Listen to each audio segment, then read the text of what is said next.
Electrocast. This episode is brought to you by Nespresso and Samra Origins by the Weekend Coffee Collection. Introducing Samra Origins. My collaboration with Nespresso is a connection to my roots, to my mother, Samra. Coffee that hits the right notes. It transports you. Crafted with unique notes and bold, soaring flavors. Experience a taste that moves you. Nespresso and Samra Origins. Discover more at Nespresso.com. Have you ever spotted McDonald's hot, crispy fries right as they're being scooped into the carton? And time just stands still. Ba-da-ba-ba-ba. Hold on to your butts. We are changing the course of history as we see it. That is what Wesley demands. Now, this affects Iris. Iris, where are you? What you feel only matters to you. I do not entertain hypotheticals. The world as it is vexing enough. Iris, I have a tip for you. Don't take drugs! Or Whatever Movies with Wesley and Iris. What up, and welcome to Or Whatever Movies. I'm your co-host, Iris, and I'm here with my older brother, Wesley, and today we're discussing Disney Pixar's biggest flop of all time, ELIO, Eye Patch. I know why you want to discuss ELIO. Why? Space nerd alert. I don't think Pixar is going to do any more STEM movies, dude. After Lightyear, the last STEM movie for Disney that was Pixar that was successful was WALL-E, and that was 45, 50, 60 years ago. It just seems like if you go the science nerd angle, it's not going to work. But it doesn't seem that's how ELIO was marketed. Can we talk for a minute about your love of space? Okay. Were you ever like ELIO? Was I like ELIO? No, I didn't have the technical wherewithal. I'm an artist, and artists don't lend themselves well to the technical aspect. I appreciated space mostly because of movies, and I like science. I just didn't have the discipline, and my bottleneck was the math. I never made it past Algebra 2. Is ELIO a space movie? It is definitely a space movie. I mean, we get right to it. He's alienated and frankly punched in the face by one person and another person who later apologizes. Why is he so sad? Is it because it wasn't because of his parents' death? Doesn't matter. We're going to space within the first, 10 minutes? That sounds about the right time for an inciting incident. Come on, ELIO, Eye Patch. I don't get it. Dead parents, weird kid, nothing to lose. Young surrogate female caretaker. Oh. Aliens, but he goes to them. Wow. That took me a minute. How ambassador was the ambassador in this movie with a British accent and everything? How Gantu is Grygon? Wow. Even when he gets a spacecraft, he took the red one. I'm not up on my Lilo and Stitch. I didn't see the live action, did you? Yes, of course. But I've always known that it was your favorite. You would think that would be Paloma's jam. I think that they found it a little scary, to be honest. Take them to see the live action. They'll have a lot of fun. There's definitely the scariness of Stitch.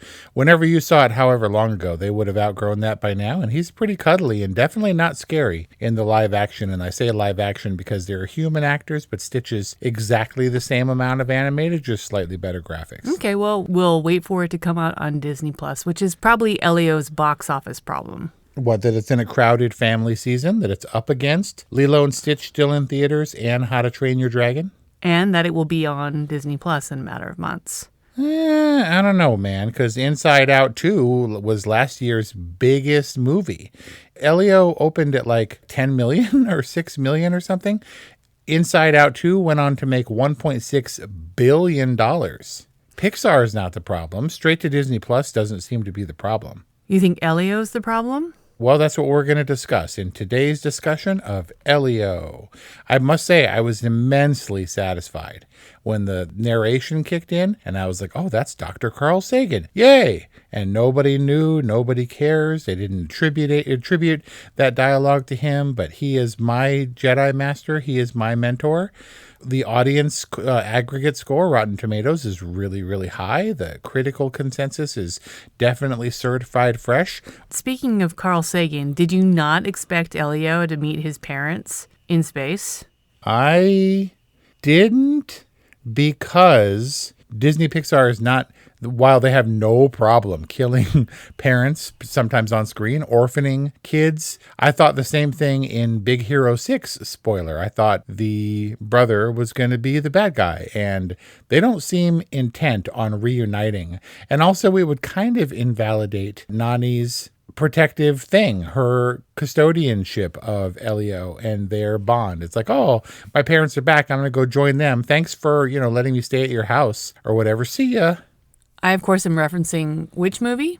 Which movie where you go to space and see your parents? I guess Contact? Yep. And this was a kid Contact movie, but also people complained about that. People complained about the softness of the aliens in Contact, which was a movie about contact with aliens. And people were like, it was the dad. Spoiler, sorry for the 20, 30-year-old movie. I did not expect that, but maybe I was in a different time. I was in a different frame of mind for ELIO. It wasn't marketed as a heavy science movie. Hey, this is for the science nerds that feel like outcasts or feel like they don't belong or whatever. It didn't seem like that. But I guess that begs the question, what did it seem like? And was it kind of in your face that this was like the vastness of space and him in this anamorphic widescreen presentation, which Pixar hasn't done before, to illustrate just how empty the space is and this little boy in frame on the seashore who doesn't belong? Did you get this overarching feel of loneliness of why ELIO needed to go to space? Well, it's hard to feel alone on Earth. And I imagine it's even harder to feel alone in the universe. How heavy that must feel for a little kid who, for whatever reason, is unable to connect. I thought that he would become friends with those other ham radio kids. But instead... Didn't he? I mean, kind of with one eventually. But at first, he couldn't figure it out. He was alienating himself from his aunt, who obviously cared for him, but was also understandably very busy. I felt the gravity of ELIO's predicament. I felt that he felt alone. They set it up. They attempted to set it up with like him signaling them and using his aunt's instruments and whatnot. But awfully convenient that the little boy who wants to get abducted by aliens gets abducted by aliens. Should have called it Alienated. Alienated. But in that strange teaser trailer that you sent me in advance of this discussion, ELIO seemed like he didn't want to be abducted by aliens. When he's in the tractor beam, he's like, no, thank you. I was like, wait, what? Go to YouTube, look up the teaser trailer for ELIO, which also touted this movie as coming in 2024. How vastly different. I'm going to estimate 90% of that footage, of that content, was not in this ELIO. ELIO seems like he's reluctantly going to the aliens. Qui-Gon is like is already a part of the council. Isn't his whole storyline in the ELIO as we've seen it that he wants to become part of the council? I'm so confused. He's the Zerg overlord who's looking to dominate the Communiverse, and that council, he's completely on the outside. There are scenes in that teaser of him and ELIO having like heart-to-heart chats and stuff, and he's never a bad guy. He just looks imposing. Yeah, so what's going on? Is that ELIO in a parallel universe? Is that like the everything everywhere all at once version? Nope. So ELIO went through a number of changes. The producers and directors who were on this movie, one of them said she had been on this project for at least 5 years. And we know that animation, Pixar in particular, takes a long time. 5 years is not totally out of the question for a movie like this. There was a different director. The story was much more personally based. He's one of the co-directors of Coco. This was a much more personal story about him being an openly gay kid who was alienated alienated and then wanted to be alienated. By all accounts, by many accounts anyway, his film version was very close to complete. And then the brass or whatever didn't view it as terribly marketable, so they changed a lot of stuff. He left the project, but because of how far he went, he retains director credit. There, maybe in addition to the others, there were 2 or 3 ladies who stepped in and did the best they could to rework the story. I think the bones were there. This lonely, sidelined kid wants to go to space. And when he goes there, I think some of it was the same, but apparently not. Apparently a lot of it was different. His willingness. He was like, he never has a little boy been more excited to go to space than the modern ELIO, the final version, and not so much in the teaser.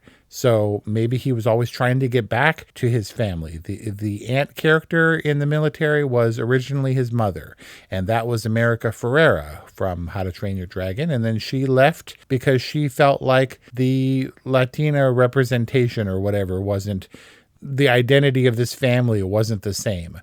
So it was made an aunt character, and was Zoe Saldana in her first role after Rita. So we got the ELIO that we have. Dami Shi and Madeline Sharafian, both Pixar veterans, step in to direct this thing. If you look at the teaser trailer, apparently they changed quite a lot. And I'll just say I'm ho-hum about ELIO, and I think it's because it feels piecemeal. It doesn't feel... Does it? Like it has a consistent vision. It's a little bit like a flying bicycle movie that is weird but doesn't bring it all together. What's the flying bicycle movie? Are you talking about Kiki's Delivery Service and Hayao Miyazaki movies that feel piecemeal and kind of unfinished and weird to me? or the other flying bicycle that we recently reviewed, Pee-wee's Big Adventure. Yes, which is vignettes but didn't feel fragmented to me. Everybody's like, even Gantu, what's his name, Grygon, is not superimposing. Everyone's funny and cute, and there wasn't a lot of stakes. It seemed like a kid's version of an intergalactic, like a Thanos Avengers kind of thing, where it's just like they're like all bluster, but they're soft and squishy underbellies. I mean, and literally inside the mech or the exoskeleton or whatever that thing is. So you were soft before I sent you the teaser. You were soft about ELIO? Yeah, I took the girls to see a screening. They were like, "That was good," and I was like, "Yeah, it was okay," and we all kind of walked out and didn't talk about it at all. So I was not a big fan of Coco, and far less a fan of Turning Red. One of the co-directors directed Turning Red, and I've chalked that up to the style of animation on Turning Red, and that one was about adolescence, puberty, something, and how monstrous you become when you sprout body hair and begin to look different or whatever. ELIO, I'm worried that part of it was a lack of promotion. Maybe Disney Pixar didn't get fully behind it. I saw that there was an intergalactic four-eyed creature-looking dude in Grygon who looked vaguely like Zurg, and there was a squishy tardigrade-like companion on the cover, and I was like, okay, whatever. And so we went to see it, and I was thoroughly charmed, I think, because the animation didn't annoy me. Like any Pixar movie or any animated movie, they bite a lot off of other movies, but those didn't seem to be a problem in other movies, in terms of box office success. I came away with a nice fuzzy feeling, probably, as you astutely noted, because I'm a big science nerd and Carl Sagan, and I thought it was cute and fun and clever and stuff. What's your problem? Cute and fun and clever and stuff. My problem is that we've got all of these random aliens who look different, but really are interchangeable. And this council that spans the universe and does a lot of important things, but really doesn't mean anything to Earth. Whether it's destroyed or not has very little stakes for us on Earth. We've got this cute little boy who has his wish fulfilled, okay, but why does he have an eye patch? Because he got poked in the eye. We're staring at it the entire movie and it doesn't come into play. Well, I guess there's the clone thing. but an awful lot of work for the clone payoff. I feel like it's another Funky Stew movie. This episode is brought to you by Indeed. When your computer breaks, you don't wait for it to magically start working again. You fix the problem. So why wait to hire the people your company desperately needs? Use Indeed's sponsored jobs to hire top talent fast. And even better, you only pay for results. There's no need to wait. Speed up your hiring with a $75 sponsored job credit at Indeed.com/podcast. Terms and conditions apply. With a major selection of the looks your kiddos love starting at just $4 in the Walmart app, a new school year means a stylish new them. Who knew? Find skater skirts and Crocs that say, I'm casual but cool. Sparkly sneakers that say, it's my classroom, you're just learning in it. And preppy polos that say, I'm the teacher's pet, even if they're mommy's menace at home. Find their favorite styles starting at just $4 in the app. The Walmart you thought you knew is now new. Funky Stew. The eye patch did seem a little bit unnecessary, but it separated him from every other character. I was thankful that he wasn't a little kid who lost his eye and then was socially ostracized because he was a one-eyed kid. That was a relief. The clone thing with the eye paid off. It was really satisfying. They did take that bandage off way too early, and his eye was perfectly fine under that. But that was just like, I see you kind of thing, and I accept you for whatever you, I don't know, the eye patch thing. You were all reading into it. See, this means that you were invested in ELIO. I had fun because of the science themes and because soft. It wasn't immersive, like you said. The Galactic Federation or whatever didn't have nearly the impact, but it also didn't in Lilo and Stitch. And Lilo and Stitch is all about the cute. And you probably be like, that felt fragmented and what did you call it? Funky Stew? I mean, Lilo and Stitch was a strange movie, and it bucked convention for Disney at the time. And Pixar, they took real umbrage with the movie, didn't promote it. It's like a cult favorite until it made the money, and then they made a live-action movie that made a further ton of money. But ELIO seems to be like, the nerds who like this kind of stuff will find it, and thus we don't have to do a lot of crazy promotion. But also, Pixar has bitten me, and I was like, sure, I'm down for ELIO or whatever, and was kind of relieved that it took a science-y angle again. It's bitten you as in it's hurt you and disappointed you, or it's bitten you as in it's like you got the fever, like you're in? Not utterly consistent. I like the output, but it can't be relied upon. Incredibles 2, a vast disappointment to me. People like Turning Red. I did not like Turning Red. It didn't feel like it had its stride as it did in the old days, but that's because I'm old. And when kids are showing up and they don't have the frame of reference, for space movies, maybe this isn't so bad. Maybe it didn't need to be a vast universe of interconnected galactic stories. Why is it not possible to talk about ELIO for ELIO's sake? Like, why do we have to talk about Pixar movies in context with other Pixar movies? This trades on Pixar's cachet with its, with the good graces that Pixar enjoys for having brought us classics under the Disney banner. Most of the Pixar executives are the primary Disney executives now, because it didn't do well, and that's a curious fact. I didn't have expectations for ELIO. I wasn't particularly keen. I didn't have advance tickets for this and came away enjoying it, maybe because of the lack of expectations. But sure, let's talk about ELIO for ELIO. I think we do have some impossibly high standards for Pixar and Pixar movies. Maybe it's okay that ELIO is okay, but what is it that you actually wanted to talk about? The curiousness of the failure and the fact that I'm afraid that not only are kids idiots, maybe parents are idiots for avoiding movies like this. We're in a year where live action, a very specific live action centered around two filmmakers for properties a long time ago, are wildly successful. ELIO is a little movie that's still an original story in as much as Pixar films can be original, and nobody went to see it. Audience is satisfied. On Rotten Tomatoes, the critics certified fresh, and the 21 plus screening, so you could booze in the VIP theater that we were in, was pretty darn full. And Kelly was like, it's cute. And I was like, it was delightful. It was perfectly fine for lack of expectation. A little movie with $150 million estimated budget? Is it okay for ELIO to be a little movie? You, of all people, know what it is to be in animation, how labor intensive it is, how expensive it is. I'm not going to fault it for having an original story and not be the hugely ambitious thing that Finding Nemo was, or The Incredibles, or WALL-E, or whatever. I wanted to like ELIO. I wanted to be invested in ELIO's friendship with Gurgon. What's his name? Gorgie? Glorden. I wanted to be invested with ELIO's relationship with Glorden, Gurgon's son. Gogi, what is it? Grygon. Glorden was the Hylergian Hiccup of How to Train Your Dragon. He didn't want to be a murder man.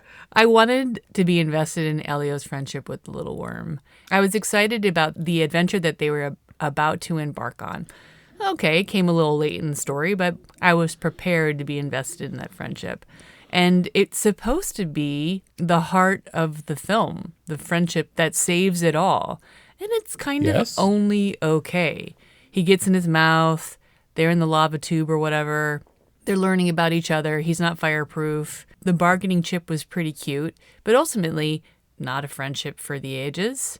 Something that they were perfectly willing, the characters themselves, to leave behind. ELIO himself is like, yeah, this is what I wanted all my life, but I kind of like you now, Auntie, so bye. They had a communication across space and time. You didn't cry. The girls weren't intensely concerned when Glorden was dead. Well, you knew he wasn't dead. Did Aurelia know that Glorden wasn't dead? I'm worried about Aurelia. Oh, yeah? In the movie screening, she found another family and was chit-chatting with them for like the 20 minutes leading up to showtime. Happy as a clam, talking to these poor parents. They were very sweet and generous. But she was like, da, da, da, da, da, da. And like, have you ever grabbed the wrong person's hand at an amusement park? Yeah, it's horrifying. And you're like, oh my God. And you question everything about your bubble. Yeah, that's not what happened. No, I feel like Bean is the type of kid that if she found herself holding someone else's hand, she'd be like, so what are we going to do? That's why you're concerned about Bean, or because she liked this movie? What I'm saying is I don't know how Bean felt about this movie because we really didn't talk about it afterward. It wasn't a conversation. And she spent the entire movie sitting with this other family. What? Wait, she stayed? Yeah, she stayed with them. So I mean, she was right there in the same row with me or whatever, but I wasn't like tracking this movie because she was sitting with this other family. This is a Paul Simon, Bob Dylan 1999 thing. You were all distracted and couldn't enjoy the show because the person you were looking after took off and you were concerned that that something was wrong, or that your family unit, your bubble, was compromised because she readily shacked up with some other family. Are you talking about when I jumped the fence at the Paul Simon concert? Yeah. I didn't know what happened to you. I figured you were shivering in the cold, wandering around the parking lot and or getting abducted. And then I didn't see you until after the show. And you were like, I got up front because I jumped past the security guard. Didn't bother to tell me. And I couldn't enjoy the show as a result. Are you just mad that Aurelia is latching on to random people and so you took it out on ELIO? No, I'm not mad. I'm a little worried for her, but I think that she's got a wonderful, sparkling personality and an innocence that I'd like to maintain. I'm not mad at ELIO. I am disappointed. Aww. But it's also like not even, does it matter? Like, does it matter that I'm disappointed with ELIO? Does it matter that ELIO is kind of doing only okay at the box office? If it does delight people on Disney Plus, isn't it serving its purpose? It feels disposable, Wes. It seems like you're bandwagoning because all of the reviewers are like, they're in line with the box office take, and they're like, ELIO is the worst Pixar movie ever produced. And I'm like, guys, take it easy. What did you like about ELIO? What did you like? I liked ELIO because it had the science bent, because it was light, but it had all the tropes, but it subverted them for kids to be like, the bad guy's not really that bad. He was scary, but in like a fun Toy Story kind of way, when he was like, ah, and was going to chop ELIO in half with his thing, and then ended up ripping off his own armor and cuddling his kid. I was like, that, it's cute. It's fun. And I liked his and Glorden's I actually thought it went really dark when he almost died. Did you cry? And no, I didn't cry, but I was like, obviously he's not going to be dead and he's going to come back to life when his dad holds him in his arms and stuff. But the clone thing, I was worried that like, hey, when you make a sentient clone, aren't they going to struggle with their mortality? And he was perfectly happy to disintegrate when the time was right. His purpose. I think, but they think not only that, but he used that purpose to great effect in scaring the crap out of the military dude, allowing them to infiltrate to get into their tilt-a-whirl and stuff. The clone thing, admittedly, is the best part of ELIO. The whole clone storyline. Remember when he was in the red light and you saw his leg and part of his butt and that creepy child giggle and he disappeared around the corner. It was very good, very horror movie stuff. The hair sequence with the hair inchworming back to his head. It was effective with the eye patch thing and made the eye patch at least, if not relevant, at least justifiable. I loved it when we go into her murder room with the murder board and stuff, and you realize that she's onto him. It made me respect the Olga character so much more. Yeah, he didn't have that eye patch for too long. It served its purpose, but I will concede that ELIO is pretty darn light. It was light, and there's stuff like that for the parents. There was some E.T. stuff. Nobody missed the Terminator 2 / Iron Giant Ready Player One thumbs up when when the clone kind of melted into nothing, you know? That was very Terminator 2. The I Don't Want to Be a War Machine thing was from the DreamWorks How to Train Your Dragon playbook, but I Will Always Love You. Like, it resonated, it worked, the child-father dynamic thing.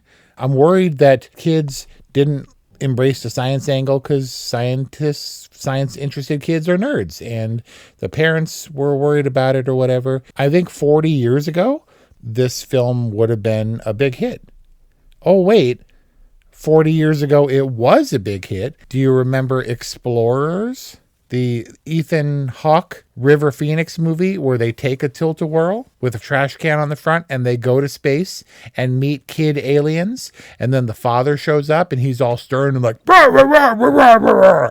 How is he? They should just see they're doing the live action thing. They should re-release Explorers from July 12th, 1985, 40th anniversary, save themselves some money from having to recreate ELIO live action to see if that works better. Should we don our colanders and have an alien month? Sure. I'm more the tinfoil thing, so they can't read my brain or whatever, but I can wrap my colander in tinfoil. How cool would it be for kids? I think it's evidenced in the Universal User's Manual, the deck of cards that'll tell you anything. And he used it for the gorilla with a baseball bat versus 100 chimps question. We have Wikipedia at our fingertips. There's answers. And parents can be like, let me check on that and I'll get back to you with an answer to that irrelevant question. People should be satisfied with ELIO. People should be satisfied with Wikipedia, and it would be wonderful to have a universal user's manual in your hand, let's say, right in front of you, the one that you could talk to. Siri, what's the answer to the mystery of life in the universe? All that stuff is achievable. People don't use it. People are dumb. People don't go see ELIO. Wait, was that an admonition? Don't go and see ELIO? No, it wasn't. Don't take it that way. Don't use it as a poster quote. I had no problem. What's your problem with ELIO? I'm definitely an all right movie for what it was. I was satisfied with what we got. No attribution to Dr. Carl Sagan. People don't know who he is because most of the people watching this movie who like this movie, I dare say, were not born when that man passed away. We have Neil deGrasse Tyson. 30 years ago, this movie would have been a hit. It would have been better, and we still would have had Dr. Carl Sagan. I wouldn't recommend going through the trouble and spending the money to go and see ELIO with your family in the theater. It's kind of sad to say that. Is it worth 2 hours of your time? Sure, if you're looking for the movie for family movie night, if you're a science buff, like, sure. But this is like the opposite of a totally. There's nothing must-see about ELIO. Tell me what's original about. I mean, you yourself just said it's a carbon copy of this random movie from 1985. Explorers, but I'm an adult now. You're saying that ELIO isn't for kids or for adults? You're saying that, ironically, ELIO doesn't go ham? Good doesn't go ham. It's okay. I'm going with okay. The badness comes with the baggage that you bring personally from other movies and from expectations based around Pixar and your kids sidling up to another family or whatever. But you look at ELIO and objectively it's not bad. If anything, it's good. It's got all the themes. I can be aware of and acknowledge my own summer mopey-nopiness. Okay, bye. Thank you. I love you. So that's our discussion on ELIO from 2025, slated originally for 2024. Apparently a movie that's gone through many phases, like the moon. Let us know what you thought. 818-835-0473 or whatever movies at gmail.com or whatevermovies.com, where you can find 400 plus reviews. Thank you for listening, and okay, bye. I love you. Hi, I'm Mark. And I'm Peter. We're the founders of Electrocast Media, bringing you great podcasts like Nightmare Road Stories, Tech Talk Revolution, and Bodacious Minds. Electrocast networks include Ruby for female empowerment, the Best Business Network, and GPN for geopolitics. We built this company to create community and amplify diverse voices, and we really appreciate your support. So, keep listening to Electrocast podcasts and hear the culture. Electrocast. Ever thought about starting your own podcast? Do you have a business or a message you want to share with the world? Well, now it's easier than ever with Electrocast. Hi, I'm Mark Netter. And I'm Peter Rafelson. We're the founders of Electrocast Media. Whether you want to start a new podcast or already have one, join Electrocast to grow your audience, monetize your content, and build your community. With our simple sign-up, you get free promotion, world-class analytics, premium ads, and personal support. Go to electrocast.com and join our community today. Electrocast. Transform your influence. Electrocast. Electrocast.